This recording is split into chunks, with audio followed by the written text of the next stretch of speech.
when they're ready. So yeah, cool.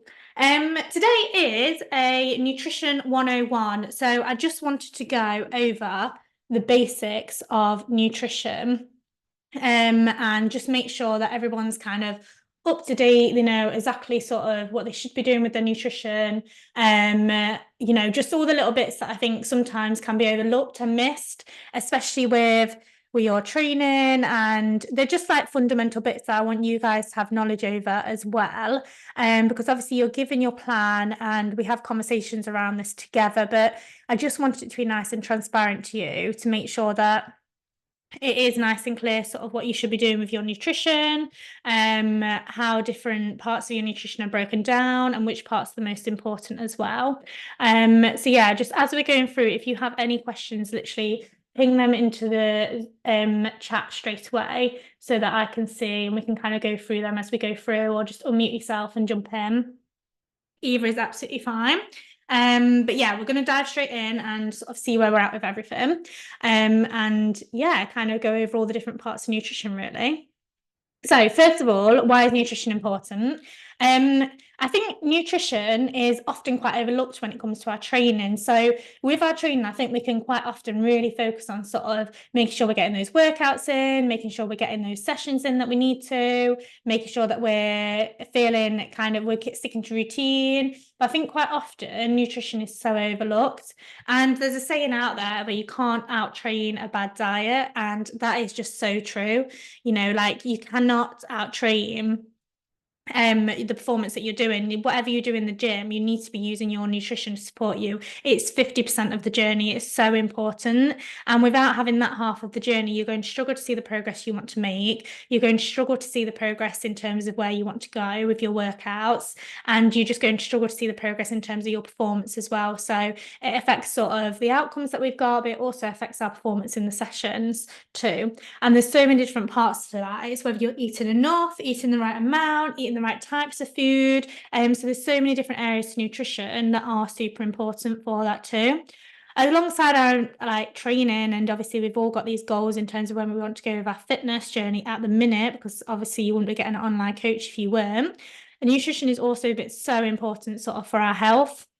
I think this one, especially in our 20s, like it's very easily overlooked. We think that we're, a little bit invincible in our 20s and we can sort of survive and keep going for as long as, you don't think about it really, but thinking more long term, the things that you do now and the things that you put in place now are so important in terms of where you're going when you're older. And I think all of these things are so important to take into account. It's not just about us eating a certain way to get a certain outcome from the gym or to look a certain way. It's also so important to think about sort of our health, how we think about everything, how we feel about everything, because it does have such an impact in terms of our mental health and well-being, but also has such an impact in terms of how our physical health is performing as well, both inside our body and how we look on the outside. So it is so important for both of those parts. And without having sort of those pillars with our nutrition and those building blocks, we're not going to be able to see the results we want to see, whether it's inside the gym or just for our overall health and well-being, really. So in terms of fitness, the things that we need to know are basically broken down into the categories of sort of, and this is kind of very much like a scientific view of it in terms of what you need, the building blocks you need to be able to perform your best in your training. And it's basically what we're going to see food as during this kind of talk. And there's obviously a lot more to it than this, but this is very much sort of a scientific breakdown of it. So the approach that we use within Coach Chrissy is very much looking at the macros that you're eating. And we use a flexible dieting approach because we want you guys to be enjoying the food that you're eating, but we still want you to be able to reach the goals that you want to reach. So it's very much the approach I believe in terms of having a sustainable plan that works for you, that's realistic. But in terms of the science behind that and how we break that down is very much broken down into the macronutrients.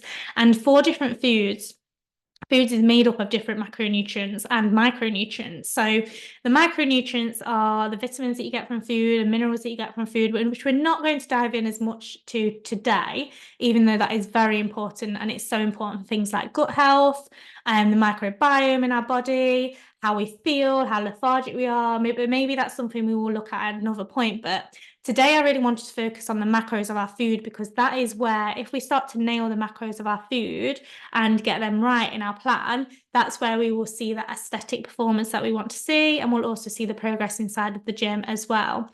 So basically, our macros are broken into proteins, carbohydrates, and fats, and all food can be kind of categorized and broken up into that area. Now, most food has a bit of a combination of all of it.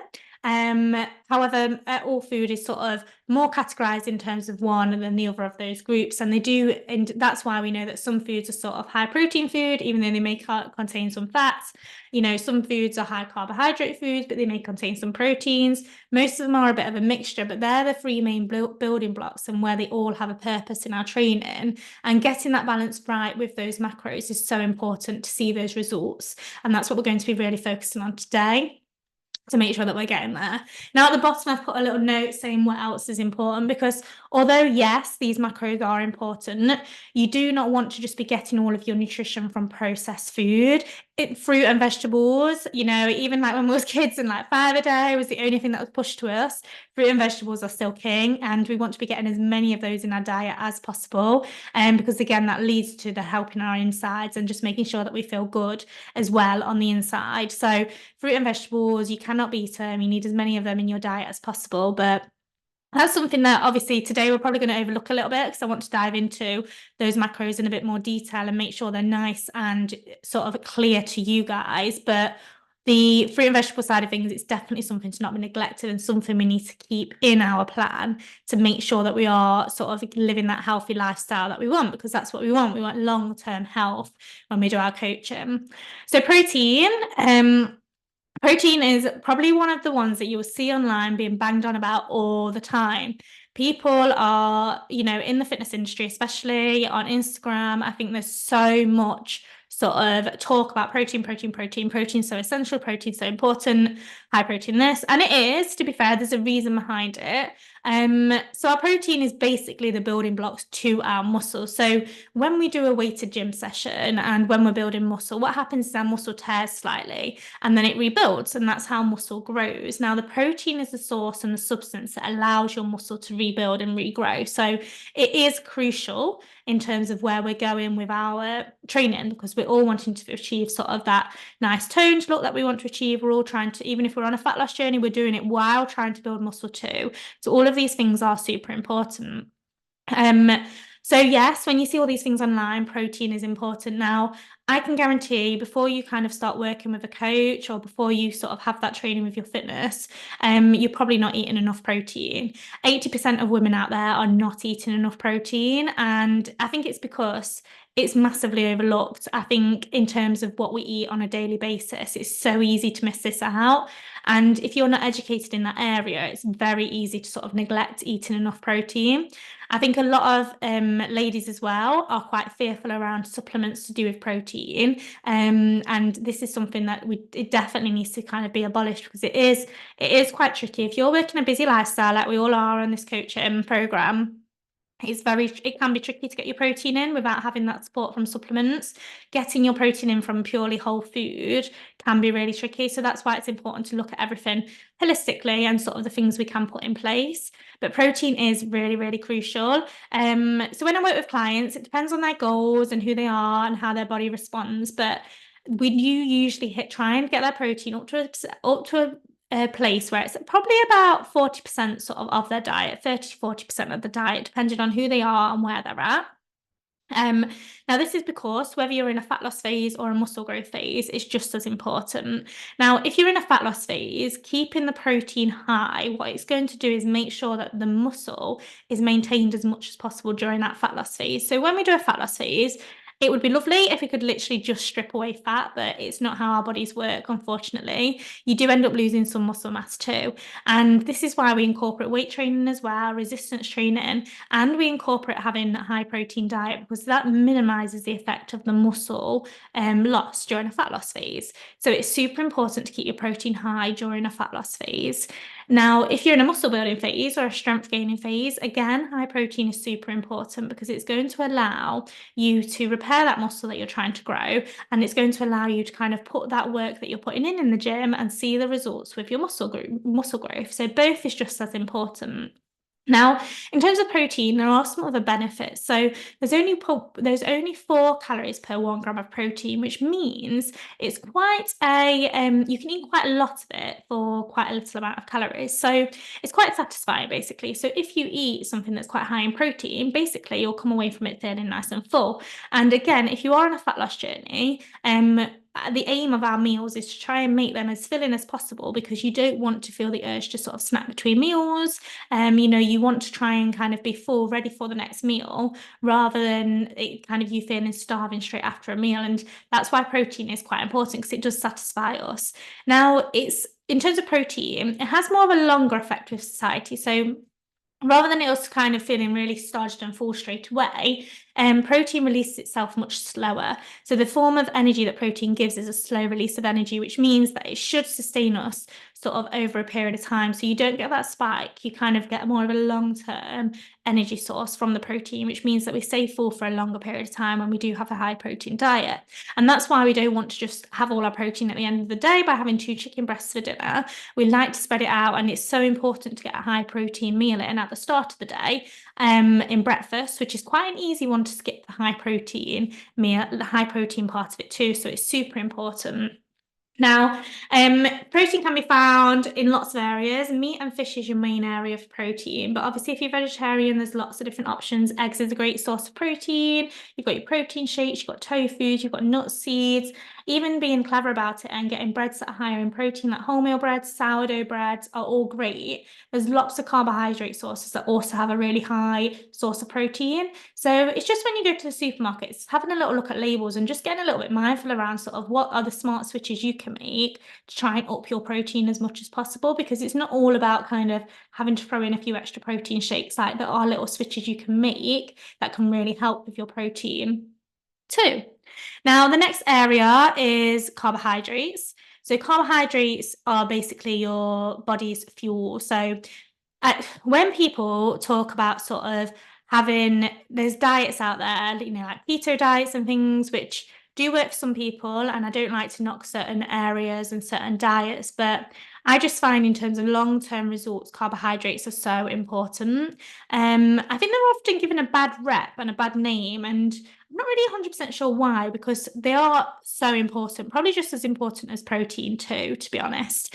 So carbohydrates are your body's fuel. They give you that burst of energy. So when you eat a meal which contains carbohydrates in the right amount that you need, you should feel that is the thing that's making you feel full and satisfied in that moment. Now, how carbohydrates work is you get a spike of energy from them, whereas protein's a little bit more lower and slower. Carbohydrates give you that spike of energy, and that's where the fullness comes from. And it is your body's basically use it as fuel. It's like putting petrol into a car, and that's what your body is burning off.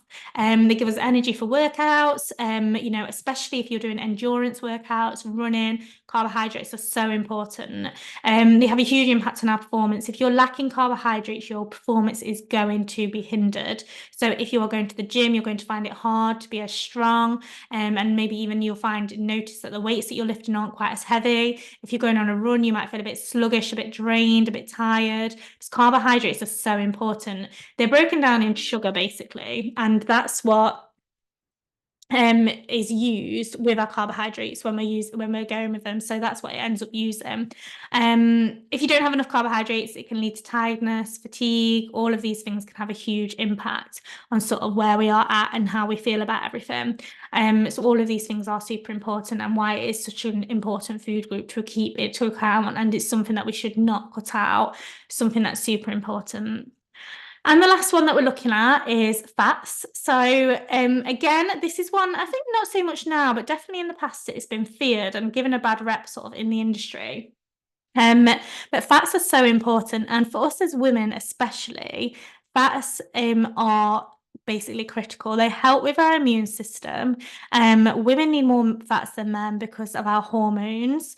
We need to make sure that they're in our diet regularly. It keeps our hormones in check, it keeps them in track. And actually, if there's anybody, or if I work with people who do struggle with sort of their menstrual cycle, or maybe they've lost their period, including a high fat diet is so important because that really helps women regulate their hormones.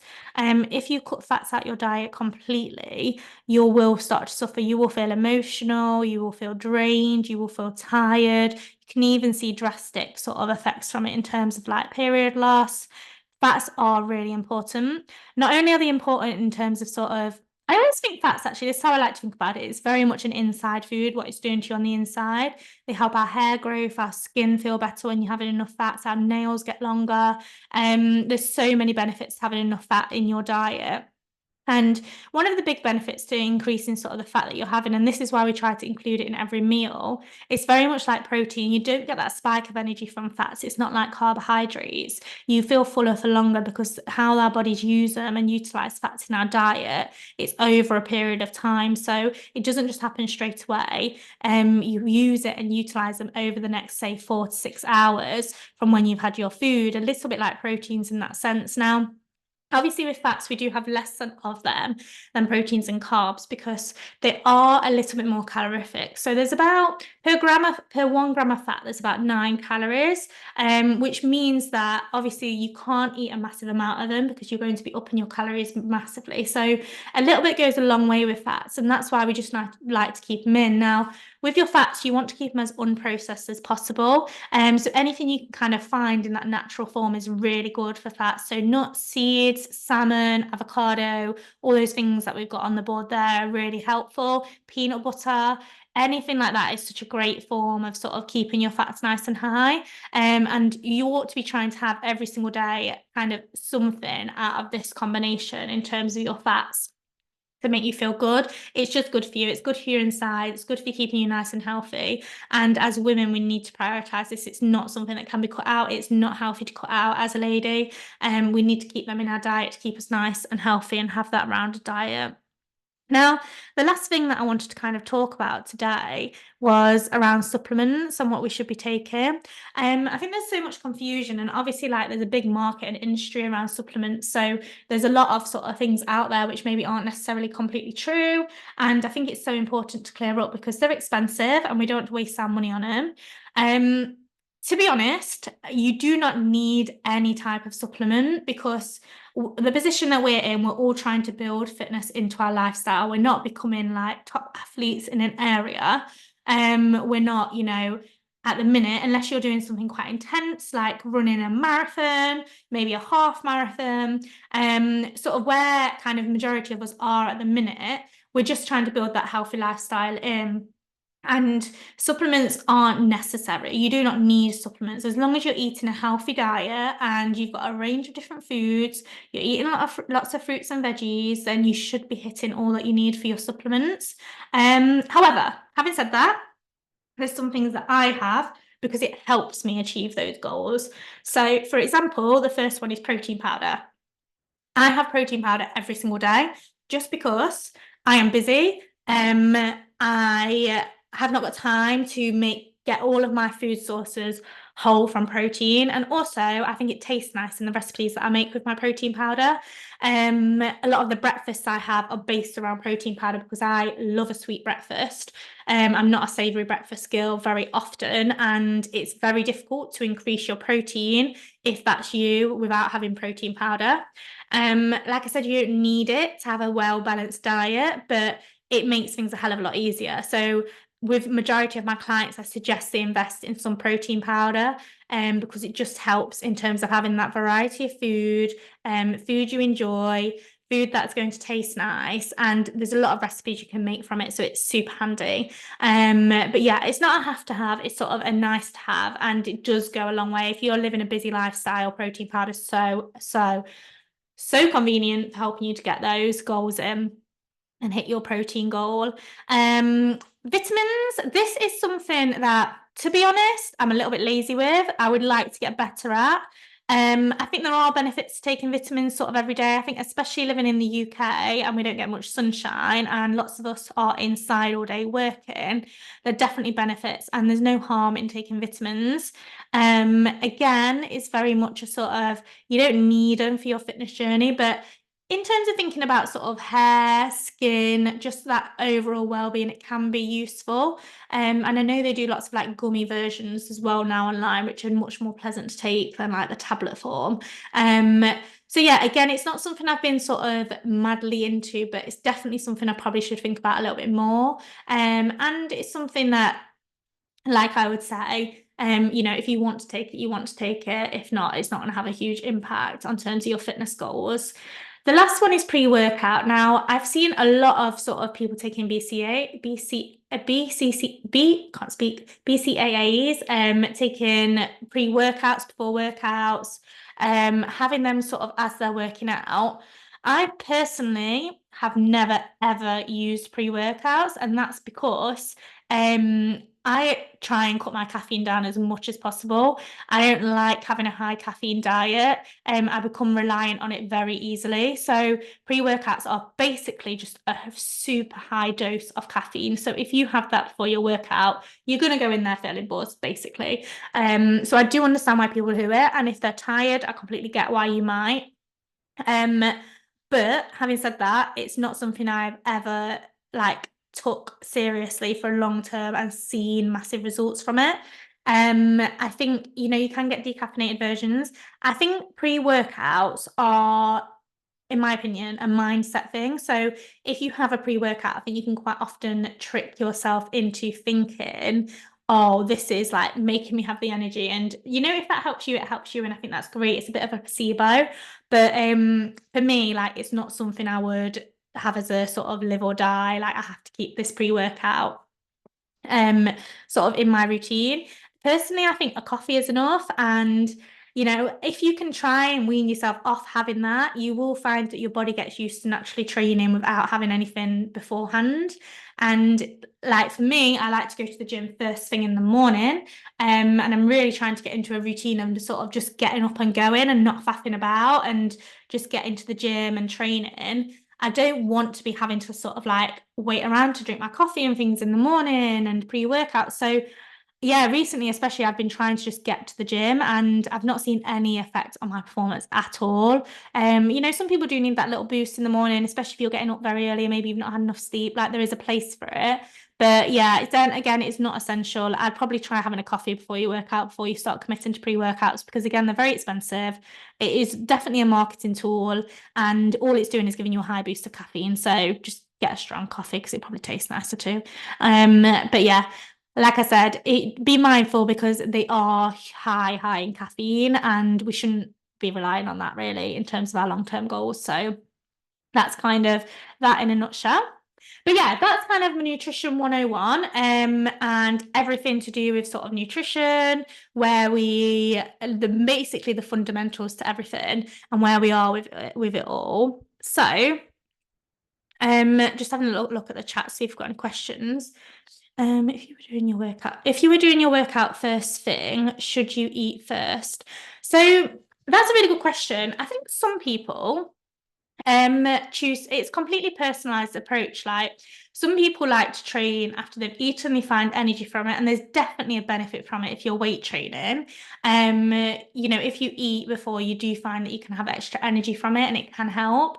But if also it's more convenient for you and you prefer to train without eating before, that is fine too. It doesn't make a massive difference in terms of the outcome of the training session completely. It's very much personalized preference, whether you find that you need some food before or not. I personally, I feel if I eat before a training session, I've always been like this. It makes me feel a bit queasy. I don't know why. It just makes me feel a bit sick. And I'm like that even if I go sort of 2 to 3 hours after I've eaten. So my preference is getting up and training first thing in the morning without eating. But some people find it the opposite. So they do feel a bit sort of ill and lightheaded if they've not eaten anything. So yeah, it's completely personalized preference and it doesn't have a massive impact on goals. In terms of like muscle growth, it can be helpful to have that food and energy in you to help. But if you're going home and having a meal sort of straight after, it's not anything massively to worry about. Like that will be enough fuel to kind of help that workout. So yeah, it's definitely personalized preference of sort of what you enjoy with everything. But yeah, definitely. If there's any more questions, pop them in the chat for me. But yeah, that sums up sort of everything with nutrition and kind of where we are with anything. If there's any questions that follow on from this, put it into the group chat and I'll get back to you on that. And then, yeah, basically, thank you for watching and thank you for listening. As I said, this is recorded so that everyone can have access to it. And again, if you're watching this on record, please feel free to drop any messages in whenever into the group chat and I will get back to you on those too. But I hope it was useful. Like I said, we're going to be running these weekly inside the coaching program, so that you guys have got a chance to sort of ask any questions, be part of that training, and be involved as well, and just help you sort of have that holistic knowledge around your fitness and just really understand sort of all those different bits and bobs which are useful when you are trying to gain the knowledge that you need around your fitness journey. But yeah, anyway, thank you for watching and I'll catch you guys all soon.